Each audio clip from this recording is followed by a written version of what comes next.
This is slab number 4, and this is a new record here at the sawmill.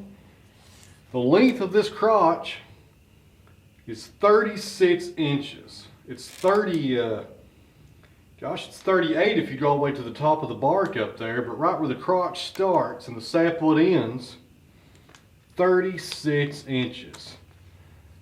My goodness. That's the longest crotch figure I've ever got on a walnut before, or any log for that matter. Now, I've said this many a times on this channel, but I really do mean it this time, guys. Being this crotch wood is 36 inches long, it's intact, there's no cracks or no defects at all in the middle of it where the highly figured wood is. This is the best crotch slab I have ever sawed, and I've been running that Wood-Mizer since about 2010, I believe, maybe 2011. I can't remember now, I think it was 2011. Out of all the wood I've sawed on that Wood-Mizer, 90% of it's been walnut.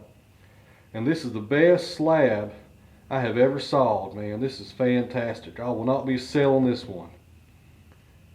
Man, that is nice.